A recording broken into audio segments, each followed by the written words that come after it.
Está no ar o Lições da Bíblia, o seu programa semanal de estudo profundo da Palavra de Deus. Nessa semana estamos começando uma nova temporada. Vamos falar sobre as 3 mensagens do Apocalipse. E eu tenho certeza que Deus tem muitas bênçãos para nos revelar. Hoje vamos falar sobre o resumo de tudo. Jesus vence e Satanás perde. Começa agora o Lições da Bíblia.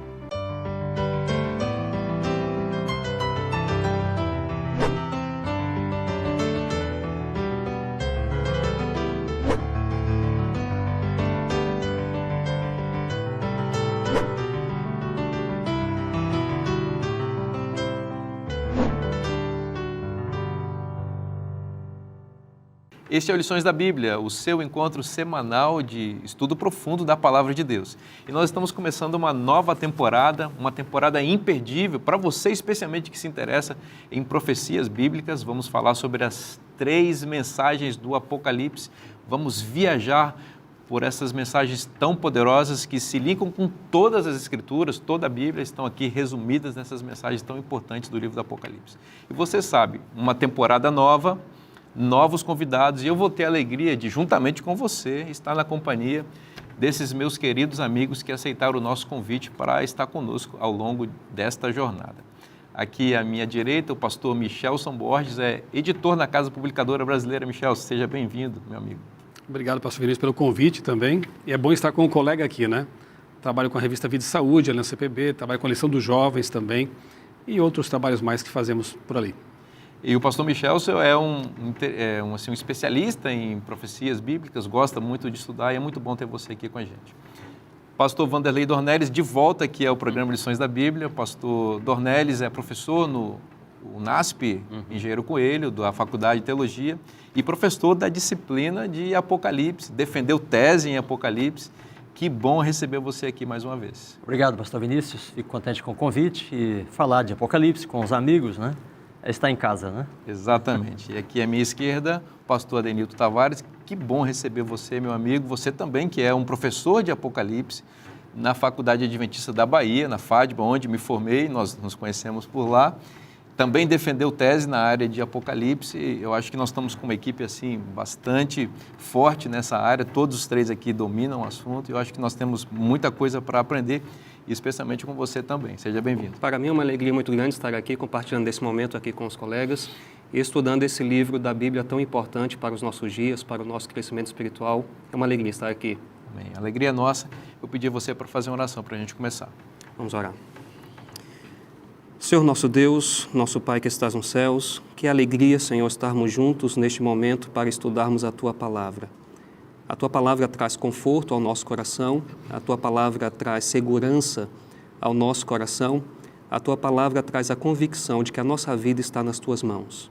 E ao estudarmos a Tua Palavra neste momento, rogamos humildemente que o Teu Santo Espírito dirija esse estudo, que ilumine a nossa mente e traga vislumbres a respeito de quem o Senhor é, a respeito do Teu plano para a nossa vida. Nós os colocamos nas Tuas mãos, pedindo também a Tua bênção para todos os amigos que estarão nos acompanhando. Oramos agradecidos em nome de Jesus.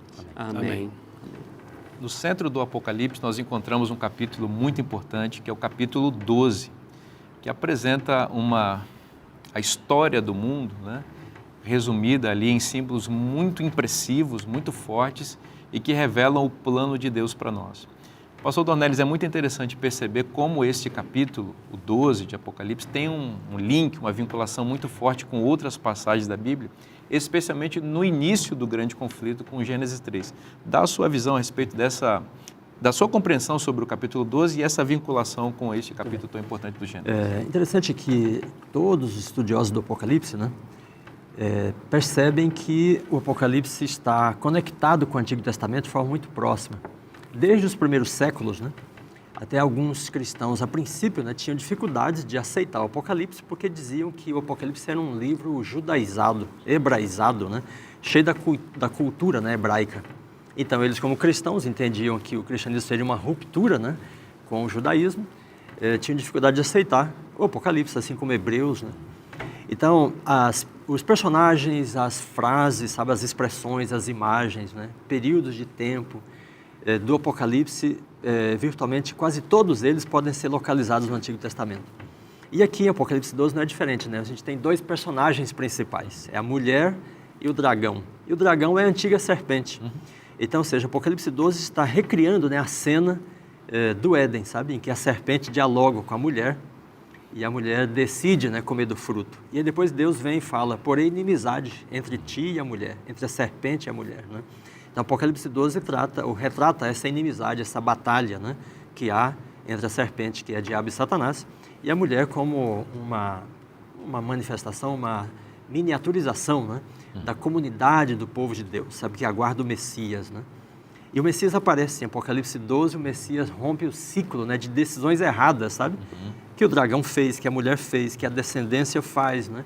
E aí surge o Messias que vence, né, a serpente. É muito interessante porque lá em Gênesis 3, há o início do conflito, ou o desembarque do conflito universal aqui no planeta Terra, e esse antagonismo é estabelecido a partir de uma promessa, né, de que a mulher teria um descendente. E é interessante que em Gênesis 12, a mulher se encontra grávida, e ela está grávida ao longo da história, né, representando essa esperança, essa expectativa, né, de que esse herói pudesse nascer. Porque o nascimento do herói, pastor Denilton, seria, de fato, quando a batalha poderia ocorrer evidentemente, né, porque de um lado você tem um dragão violento, um monstro terrível, e de outro uma mulher grávida. Me parece que esse conflito está desproporcional. Mas o filho que nasce dessa mulher, ele nasce para trazer, não uma proporcionalidade, porque aí é o filho de Deus e ele vem para definir a guerra, mas a guerra pode de fato acontecer. Né? É impressionante isso e essa conexão que existe entre Apocalipse e o livro de Gênesis, como o pastor Dornelles já acabou de mencionar, porque quando a gente começa a ler a Bíblia, ali no capítulo 3, né, a gente vai Gênesis 1, Gênesis 2, o mundo perfeito, nós chegamos a Gênesis 3, e Gênesis 3 começa apresentando esse personagem, né? Mas a serpente. E a serpente faz a trajetória, aquela narrativa de Gênesis mudar um pouquinho, não é, de rumo. E é impressionante que a Bíblia vai falar da serpente de Gênesis 3 até Apocalipse 20. Eu acho que para nos advertir sobre a insistência desse personagem, desse ser em seu conflito aberto contra Deus e os seguidores fiéis de Deus.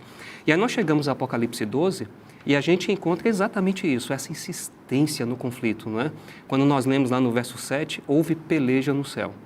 E outro dia eu estava conversando com alguém e perguntando para a pessoa, vem cá, se você fosse dar uma sugestão do lugar mais improvável para acontecer uma guerra, que lugar seria esse? E logicamente a pessoa respondeu o seguinte, é o céu.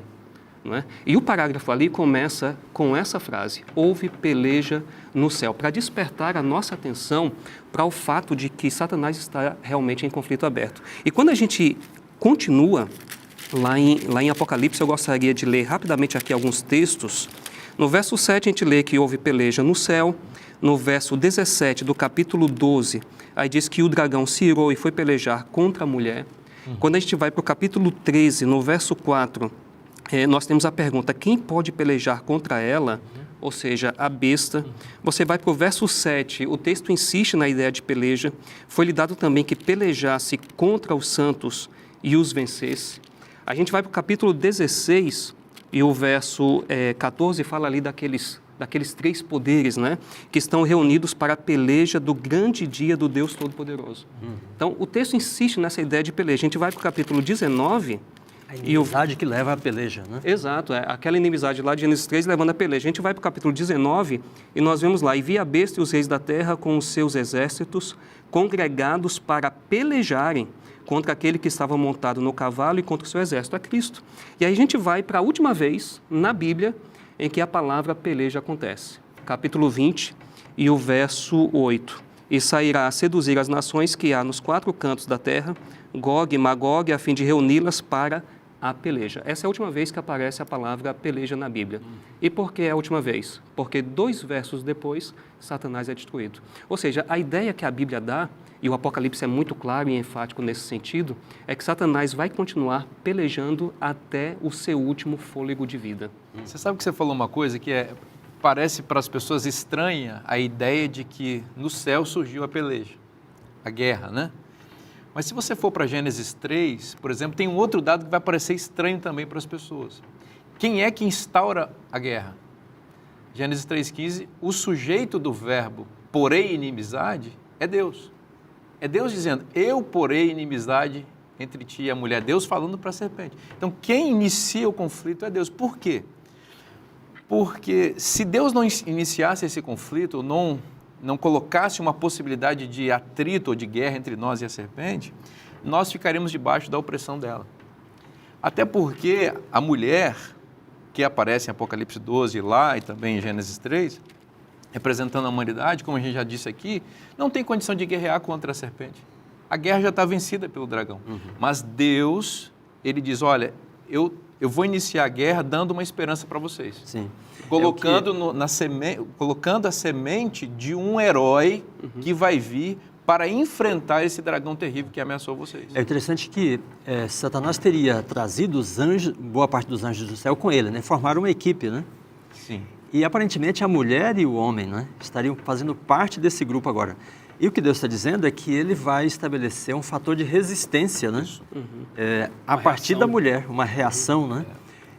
E esta resistência vai tomar corpo, né, com a vinda do Messias. Exatamente. E ele vai romper o ciclo, né, de derrota da mulher e de vitória de Satanás. Pois não? Em Apocalipse 12, mostra que Satanás tem exatamente esse interesse de impedir que a profecia de Gênesis 3 se cumpra. Exato. A promessa de Deus, de que o herói viria. Quando a gente lê o verso 4, né, o texto deixa claro qual era a intenção de Satanás. O texto diz assim, a fim de lhe devorar o filho quando nascesse. Ou seja, Satanás queria impedir que a promessa de Deus em Gênesis 3 se cumprisse. Só que ele perde. Messiânica, né? Exato. Mas ele perde. O verso 5 já mostra que essa tentativa de Satanás é frustrada. Porque o texto diz que quando nasceu o filho varão, que há de reger todas as nações, o filho foi arrebatado para Deus até o seu trono. Então Satanás faz a investida, mas ele perde. Agora é interessante que lá em Gênesis 3, voltando lá, a guerra que Deus instaura é entre descendências.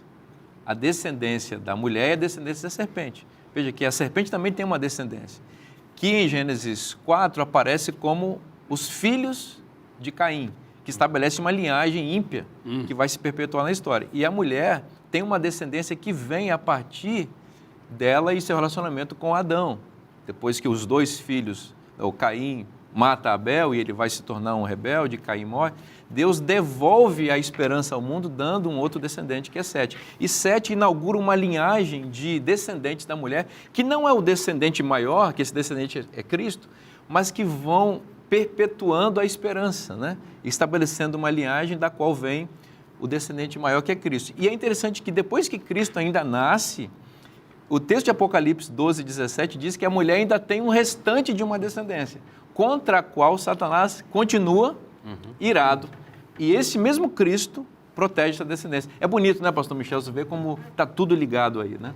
Quando a gente analisa assim, com atenção, Apocalipse 12, a gente percebe que ele desdobra esse conflito em 4 etapas, né? Você tem o início da batalha no céu, que é o começo do conflito, né?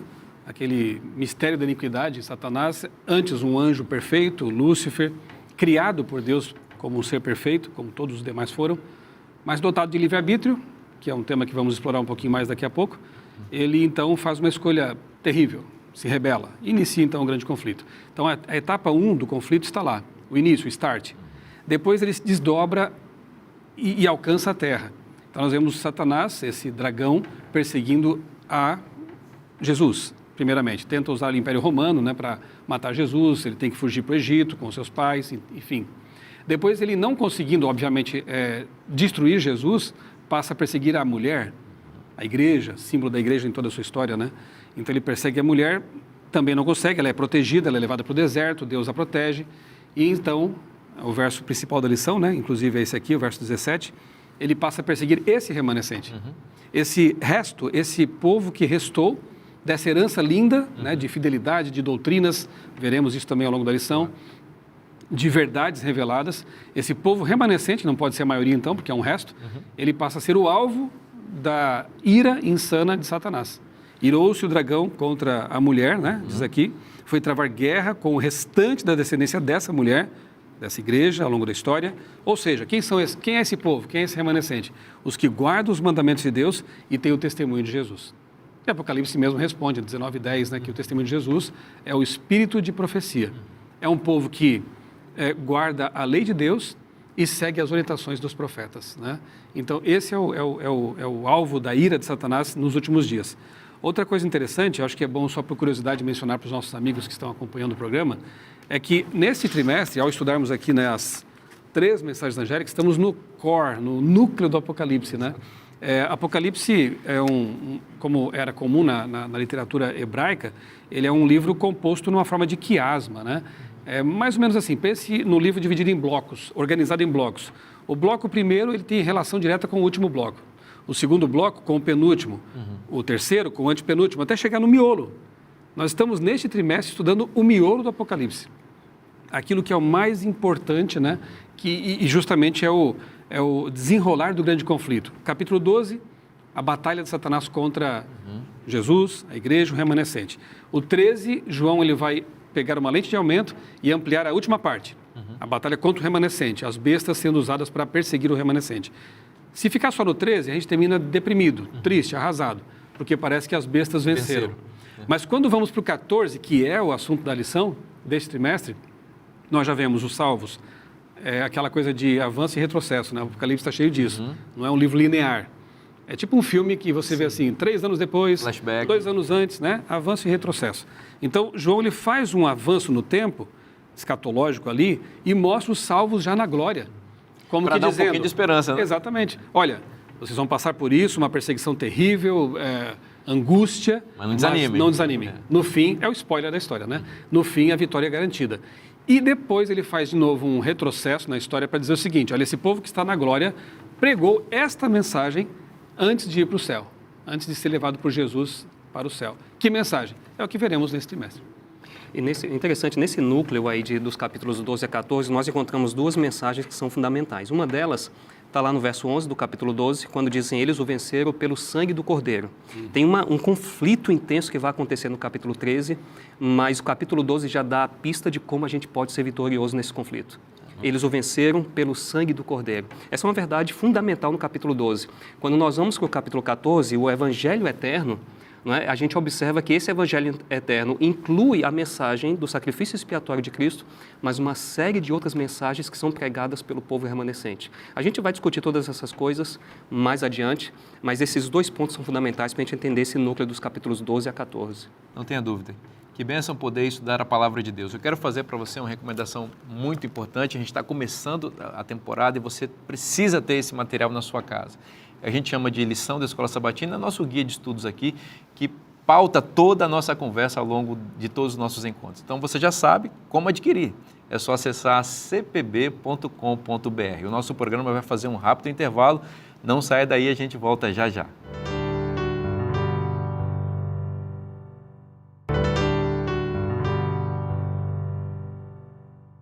Estamos de volta com o programa Lições da Bíblia para continuar estudando a Palavra de Deus.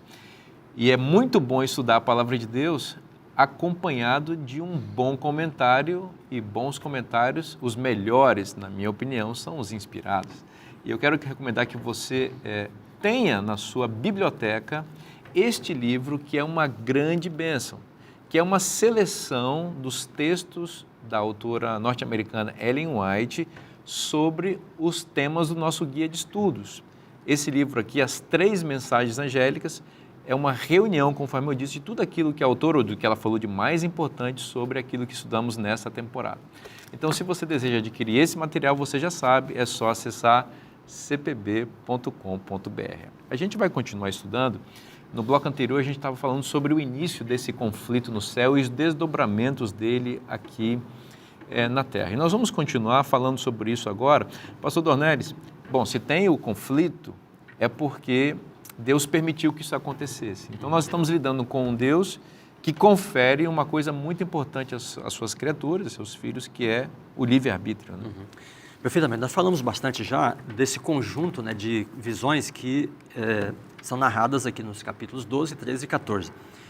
Se João tivesse feito a divisão de capítulos e versículos, provavelmente o capítulo 12, verso 1, né, seria o que está em Apocalipse 11, 19, sabe? E a maioria dos intérpretes pensa assim. Então, há uma visão, né, narrada só nesse versículo aí, que diz assim, ó, Abriu-se então o santuário de Deus, que se acha no céu, e foi vista a arca da sua aliança. Só uma explicação para os nossos telespectadores, que o apóstolo João, que é o autor do livro, ele não dividiu em capítulos e versículos. Isso foi uma divisão posterior, né? Os leitores posteriores fizeram essa divisão, né? Então, Apocalipse 12:1, Apocalipse 11:19, né, é considerado como sendo a visão do santuário que dá a abertura do conjunto de visões que nós estamos estudando, né? E aqui a gente está falando de livre-arbítrio, né, de escolha. E o exercício do livre-arbítrio leva a um conflito. Por quê? Porque as pessoas tomam uma atitude, né, errada em relação a uma ordem divina. E as ordens divinas, né, ou os mandamentos de Deus estão sugeridos aqui na visão do santuário.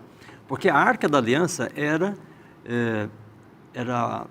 o lugar onde estavam guardadas as tábuas da lei de Deus. Então é como se ele dissesse, olha, eu vou mostrar agora várias visões, e para você entendê-las bem, tende a ter em mente a lei de Deus, que é o conteúdo da arca, né? E aí veja, o dragão persegue os santos, mata os santos, as bestas perseguem, matam, a besta faz uma imagem, manda ser adorada, né? Ou seja, todas as atitudes da serpente e da descendência é para quebrar os mandamentos de Deus. Então elas exercem o livre-arbítrio, né, em desobediência, em ruptura, né, com a vontade estabelecida de Deus. Por outro lado, a mulher, a sua descendência, o remanescente, Apocalipse 12:17, né? Depois os santos, em Apocalipse 13, versículo 10, 14, verso 12, né? Então eles têm uma adesão, né, aos mandamentos de Deus. Eles escolhem ser obedientes. Eles exercem o livre-arbítrio para estar de acordo, né, com a vontade de Deus. É claro, na condição de pecado, porque houve a queda, né? Mas eles estão apegados, né, à vontade expressa de Deus. Então, o conflito retratado aqui é um conflito que tem como centro, né, a lei de Deus, que é a expressão da sua justiça, seu governo, né, a constituição de seu reinado. E aí tem um grupo que se rebela contra esse reinado, porque rompe, né, com a lei de Deus. Não sabemos exatamente como era a transcrição desta lei, né, antes da queda relatada em Gênesis, mas o fato é que ordens divinas são quebradas, né? Deus disse à mulher e ao homem, né, desta árvore não comereis, né? Eles vão e comem, né? Então, essa atitude leva ao estabelecimento do regime, né, do estado de conflito na terra. E depois vem os 10 mandamentos, né, na aliança, no Sinai. E a lei está toda ela refletida aqui nessas visões. Então, é importante a gente perceber que para aqueles que querem ser povo de Deus ou são povo de Deus, para eles estarem do lado certo do conflito, eles precisam estar com a atitude correta, né, em relação aos mandamentos. Jesus disse, né, se me amais, guardareis os meus mandamentos. Você falou, aqueles que querem ser povo de Deus, isso já pressupõe que eu posso ser se eu desejar ser. Isso significa, pastor Michelson, que Deus não predetermina as coisas, ele não escolhe uns para salvação, outros para perdição, ele dá liberdade para as pessoas.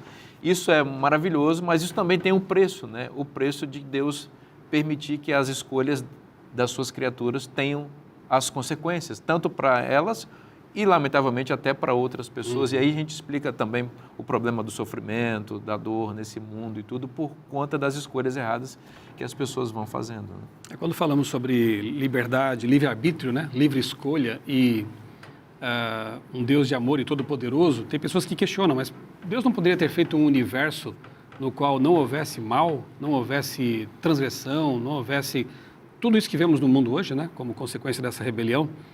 Eu costumo dizer que sim, ele poderia ter feito, mas não seria o nosso universo. Deus não viola a lógica em si, né?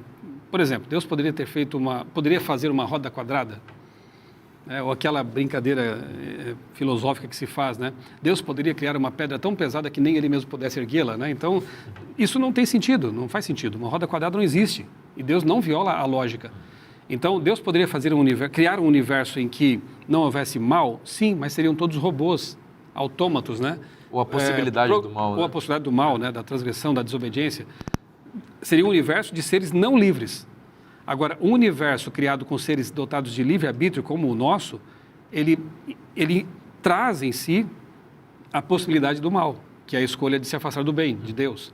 Então, na verdade, quando se fala em mal, isso não prova que Deus não exista, prova que Deus existe e criou um universo de seres livres. Está aí o grande conflito, né? E o inimigo de Deus, que como diz lá em Isaías e Ezequiel, foi criado como um ser perfeito, mas se rebelou, porque usou mal sua liberdade. Eu acho que nesse momento é importante que os nossos amigos que estão em casa acompanhando pensem, né? O que eu farei da minha capacidade de escolha? né? O tempo todo estamos escolhendo. A cada instante estamos tomando decisões. Você escolheu assistir esse programa, então isso foi uma escolha deliberada. Uma boa escolha, né? Amém? E que Deus nos ajude sempre, né? E submetamos a Deus a nossa vontade para que possamos, como diz a Bíblia, né? Permitir que Ele opere em nós o querer e o realizar segundo a sua santa vontade. Então, nós submetemos nossa vontade ao nosso Deus livremente, né? Predestinação é um assunto que dá pano para manga também, né? Eu diria que no sentido macro, Deus predeterminou a história. Sim, façamos o que quisermos ou não, Jesus voltará, Deus vai recriar os céus e a terra, né? A terra vai ser recriada, restaurada, e não haverá mais mancha de conflito no universo. Agora, no sentido mais microscópico, digamos assim, né? No sentido micro da minha vida, eu tenho minha liberdade de escolher por que caminho eu vou, ou se eu quero participar desse plano que Deus estabeleceu ou não. Aí está a minha liberdade. Exatamente. Nós temos a liberdade de escolher, mas Deus tem marcos na história que tem que ver com a própria intervenção dele, e ele anuncia e antecipa isso em forma de profecia. E uma dessas verdades que ele antecipa profeticamente para nós, e que já se cumpriu e se desdobra no seu cumprimento, é a vitória de Cristo. Não é? Jesus é o grande vencedor desse conflito, a gente já sabe. Ninguém vai ser surpreendido no final com uma eventual vitória de Satanás no fim dos 45 minutos do segundo tempo. Não, Jesus vai vencer. E por que Jesus vence, pastor Dornelles? Bom, é muito importante pensar em vitória, né, e pensar no aspecto assim, cristológico, sabe, messiânico de Apocalipse 12. Né? A rebelião de Lúcifer no céu está claramente referida aqui. Né? Tem os anjos, tem o aspecto da queda. Né? Agora, é interessante perceber também, vejam, uma sutileza do texto. Né? O texto diz assim, 12, verso 7, né? Houve peleja no céu. Mas o capítulo já havia se referido ao céu. Quando disse assim, viu-se um grande sinal no céu, a saber, a mulher. 12, verso 1. Depois ele fala de novo, 12, 3, né? E viu-se também outro sinal no céu, o dragão. Então, o céu, aqui, parece ser o ambiente, né? Ou a condição onde estão a mulher, que é a comunidade do povo de Deus, que aguarda o Messias, e também o dragão. E aí, nesse espaço, então, ocorre uma batalha. Ao final da batalha, aí o texto vem, olha, verso 10, né? Agora veio a salvação. Então, há uma batalha, né, claramente dada em Apocalipse 12, que é a batalha quando Cristo vem à Terra, né, e enfrenta Satanás. E os anjos dele estão com ele, né? E os anjos de Satanás com ele. Quando a gente lê o Evangelho, isso fica muito claro, né? Há demônios enfrentando a Cristo através das pessoas, né? Usando muitas vezes pessoas corruptas entre os líderes judeus. E há também os discípulos, né, que estão com ele, pessoas boas, e os anjos também aparecem. No deserto, eles aparecem para servir a Cristo. Né?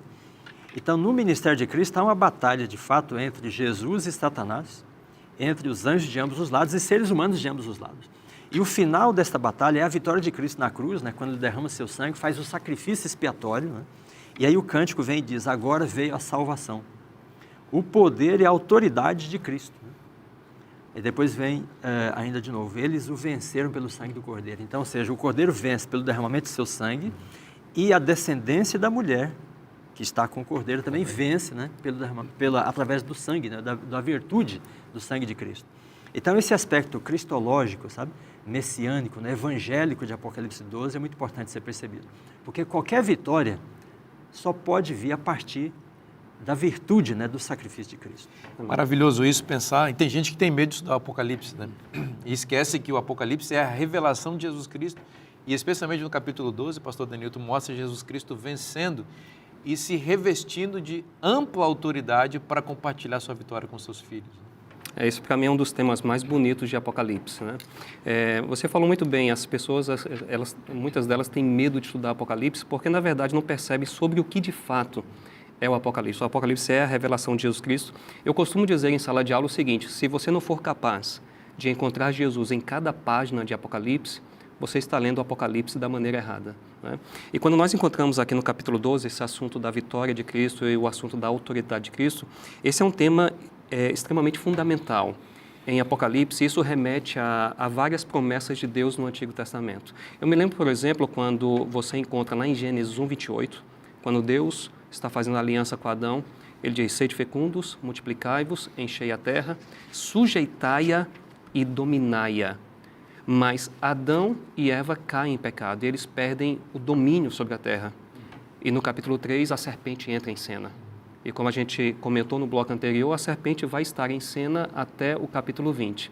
E Deus envia uma série de pessoas para ajudar a reverter essa situação, mas elas falham. Não é? Deus enviou Noé de alguma forma falhou, inclusive Noé, ele é retratado no capítulo 9 como uma espécie de novo Adão.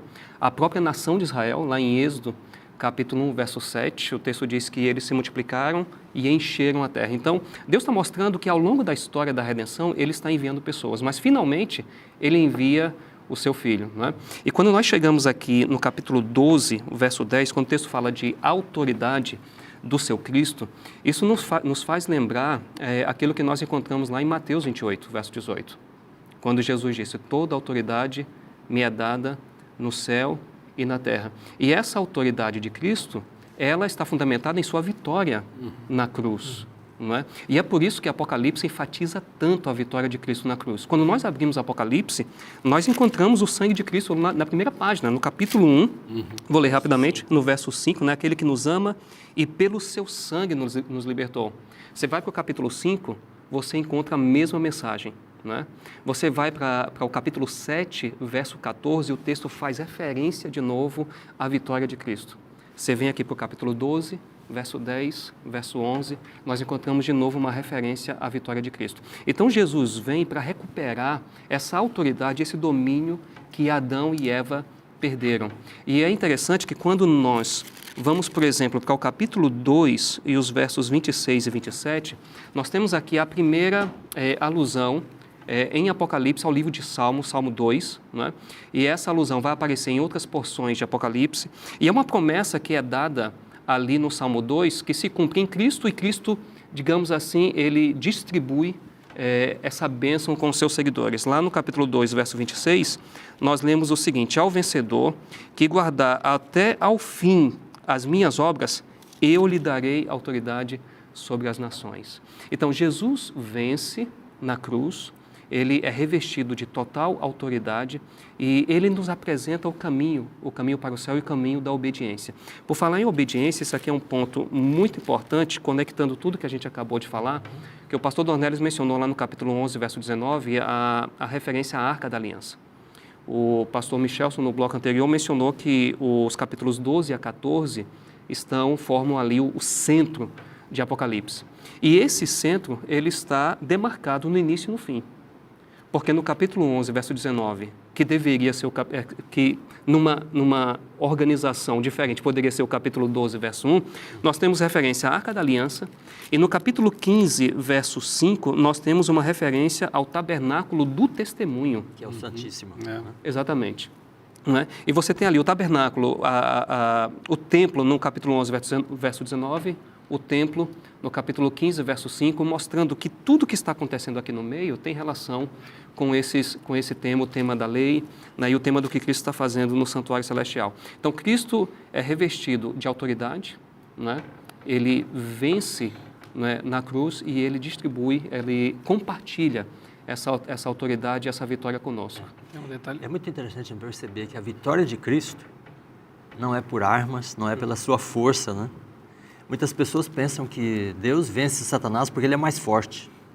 Não, mas o poder de Deus nunca esteve em questão no grande conflito. É a idoneidade, a justiça, né, a coerência de Deus, né, que Satanás lança em suspeita, sabe? E aí quando Jesus fala em João, por exemplo, 12, verso 31, né, ele diz assim, chegou o momento de ser julgado este mundo, e agora o seu príncipe será expulso. Essa fala dele em João 12 está aqui repercutida, né, em Apocalipse 12 também. Qual é o momento que ele é expulso, né, que o dragão é vencido? É quando Jesus nega a si mesmo.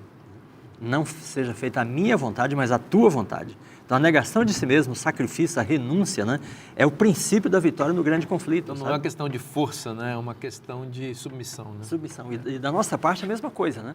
Veja, por que Eva é derrotada, né, pela serpente? Porque ela não renuncia a si mesma. Depois, ao longo do conflito, né, a renúncia de si mesmo, ou a afirmação da própria autonomia, se torna um fator, né, de vitória ou de derrota. Então, Jesus dá o exemplo. Né? Por isso Paulo fala, né? Tende em vós o mesmo sentimento que houve em Cristo. Né? 20 segundos. Vamos lá. Eu só queria destacar o aspecto de que João, o autor, é aquele que apresenta Jesus também no seu evangelho como sendo o verbo eterno, aquele que criou os céus e a terra. Então, eu acho que a tônica também para os nossos amigos que estão em casa, talvez enfrentando uma tentação, enfrentando uma provação, enfrentando uma luta espiritual, é a de que esse Jesus que morreu na cruz, derramou seu sangue para nos redimir, é o Criador do universo.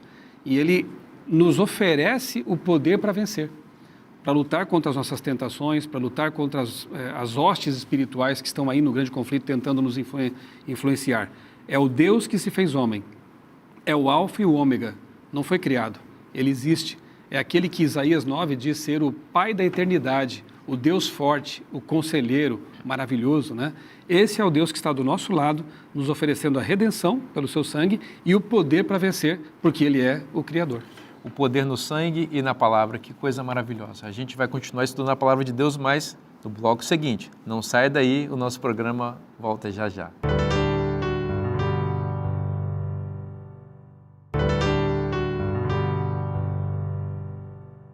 Estamos de volta com o programa Lições da Bíblia para continuar estudando a palavra de Deus.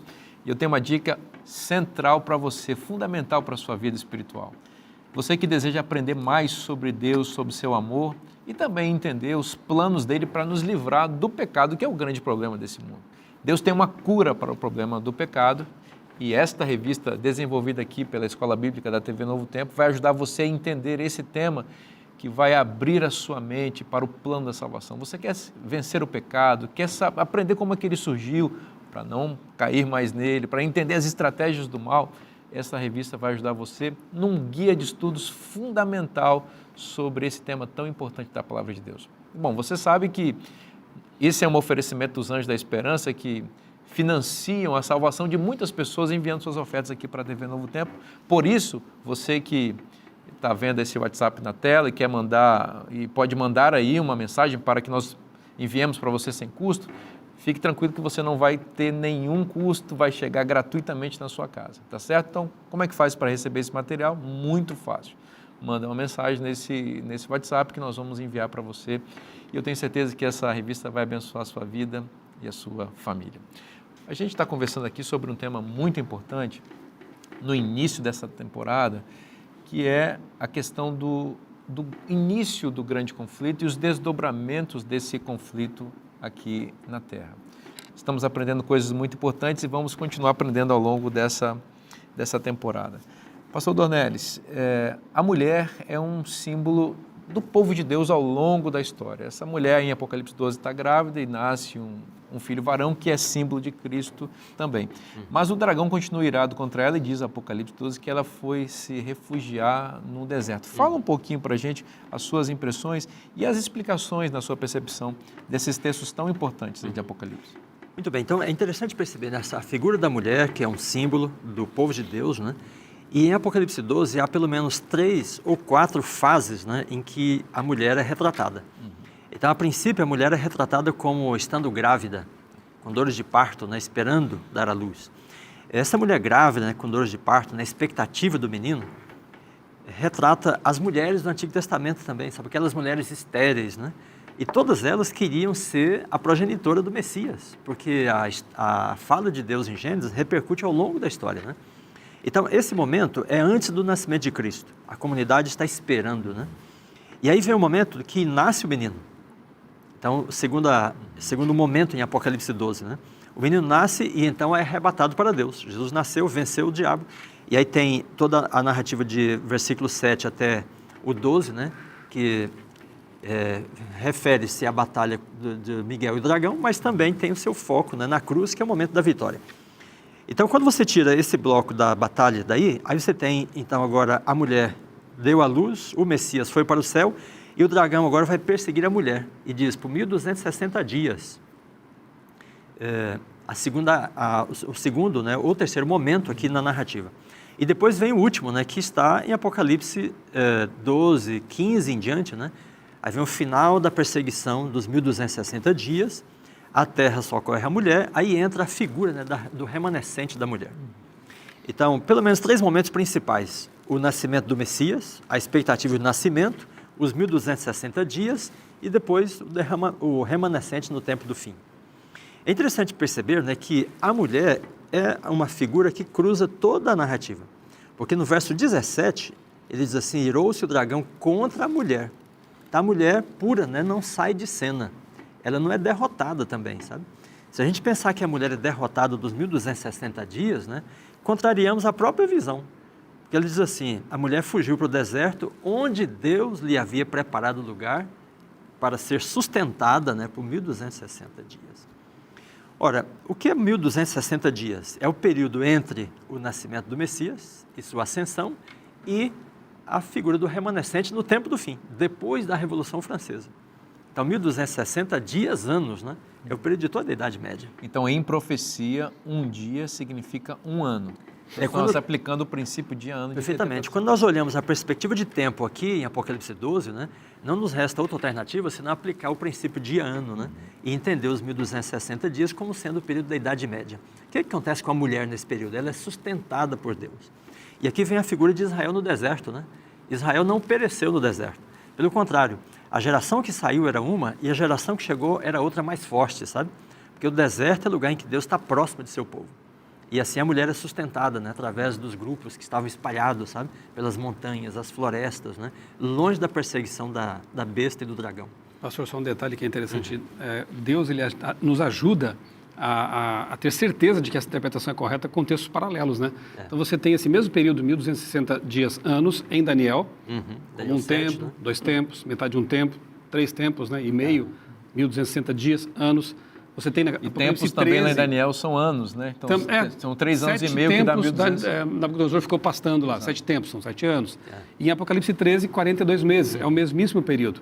Então, o período das duas testemunhas em Apocalipse 11. Também, né? Então, essa repetição nos dá certeza de que a interpretação é correta, ou seja, 538, quando começam ali, né, os 1260 anos, culminando em 1798 com um evento que é a ferida mortal contra ali a besta do mar, né? Então, há uma certeza, né, de que esse período, essa interpretação, ela é correta. E é interessante que ele dá várias vezes, de várias formas, para você saber, você pode perguntar, mas o ano é de 30 meses, é de 30 dias, o mês é de 30 dias, né, de 29, de 31. Ano de 360? Aí ele falando, são 42 meses, né, 1260 dias, 42 meses. Ele já disse, não, o mês aqui é de 30 dias. Né?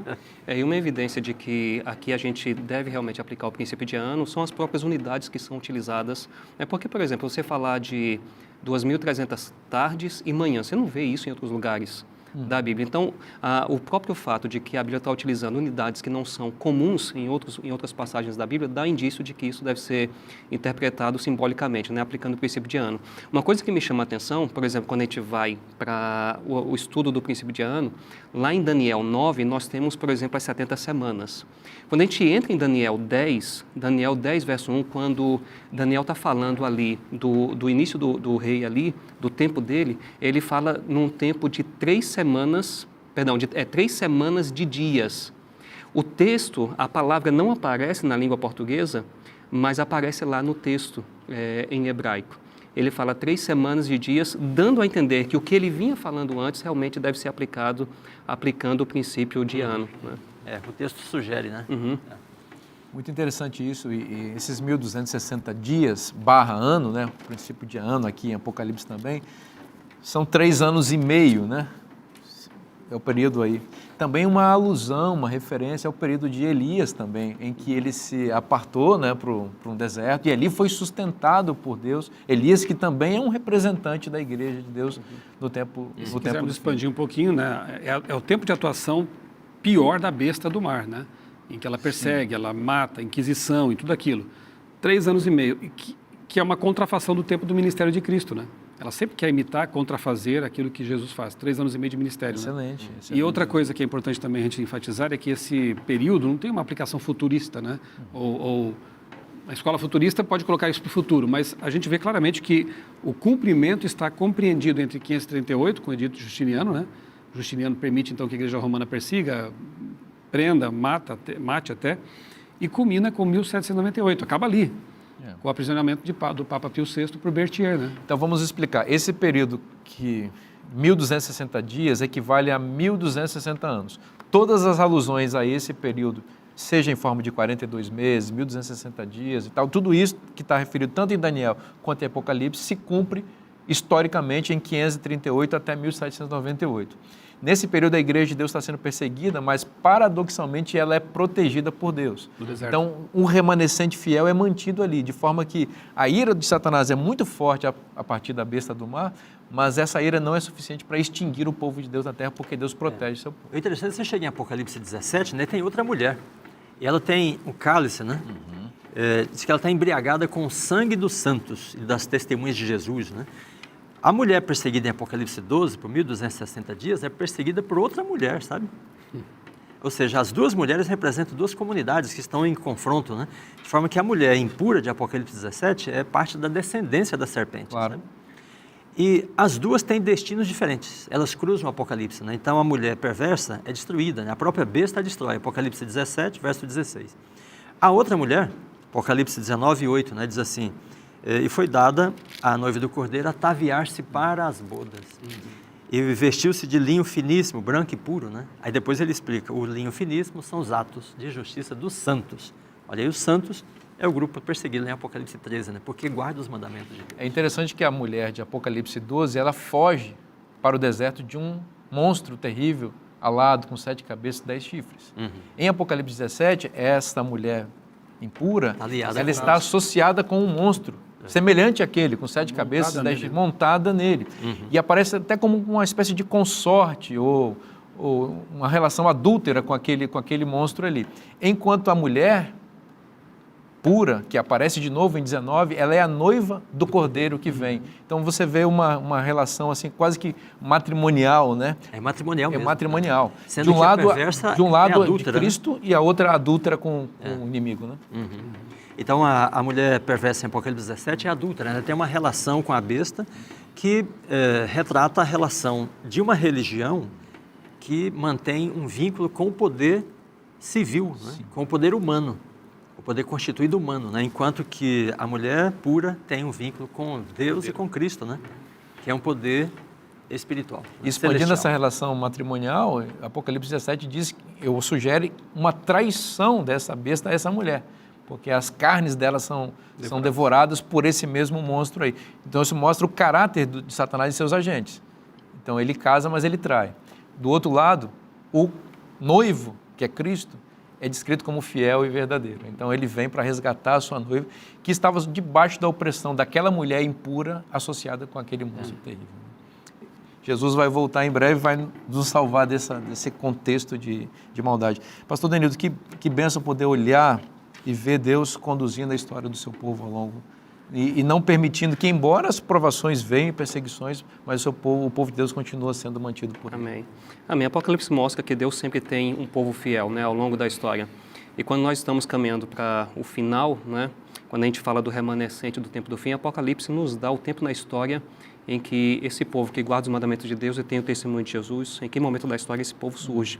Quando a gente vai, por exemplo, para Apocalipse 10, versos 6 e 7, nós temos aqui uma das alusões mais claras ao Antigo Testamento que nós encontramos no Novo Testamento, né? Apocalipse 10, verso 6, quando diz assim: jurou por aquele que vive pelos séculos dos séculos, o mesmo que criou o céu, a terra, o mar e tudo quanto neles existe, já não haverá mais demora. Né?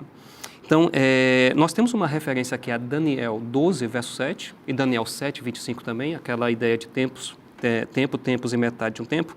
Mas uma coisa que chama a atenção, que nos ajuda a entender quando o remanescente aparece na história, é essa parte final do verso 6, né? Já não haverá mais demora. Em algumas versões, nós temos já não haverá mais tempo. Não é? E quando a gente pensa, por exemplo, num judeu escrevendo, alguém que ama o livro de Daniel, não é? E que está pensando no livro de Daniel constantemente, nas profecias de Daniel, quando a gente pensa em tempo aqui, a gente tem que pensar em tempo profético. Não é? Então, esse anjo de Apocalipse 10 está apontando para um tempo na história em que vai acabar as profecias de tempo, né, de Daniel. E é nesse momento que nós entramos, então, no que nós chamamos de tempo do fim. Essa expressão só aparece no livro de Daniel, né? Aparece lá em Daniel 8:17, vai aparecer lá em Daniel 11:35, 11:40, 12:4, 12:9. E o tempo do fim começa quando as profecias de Daniel terminam. E esse tempo do fim, logicamente, começa quando Jesus está iniciando seu ministério no Santuário Celestial. A gente vai falar disso mais adiante. Mas uma coisa que chama a atenção é que parece que João aqui tem a impressão de que o fim chega quando as profecias de Daniel terminam. Mas ainda não é o fim. Aí nós temos aqui uma comissão para um povo remanescente que está no verso 11. É necessário que ainda profetizes a respeito de muitos povos, nações, línguas e reis. Esse texto vai aparecer lá em Apocalipse 14, 6 também. Então esse remanescente do tempo do fim surge na história quando terminam as profecias de tempo de Daniel. E esse remanescente do tempo do fim, esse povo fiel de Deus, tem duas características. Guarda os mandamentos de Deus e tem o testemunho de Jesus. Que coisa linda poder estudar a palavra de Deus e descobrir que Deus tem um povo no tempo do fim. O dragão está irado contra esse povo, mas Jesus se levanta para defender aqueles que têm essas características, guardam os mandamentos de Deus e têm o testemunho de Jesus e a fé de Jesus. O convite de Cristo para você é: venha ter essas características. A porta está aberta para você. Jesus quer você como parte do povo dele. Por favor, assuma esse compromisso ou reafirme esse compromisso, porque isso é maravilhoso para você. Esta bênção está na Bíblia. Se está na Bíblia, é bom para você. Eu te espero na próxima semana. Um forte abraço e até semana que vem.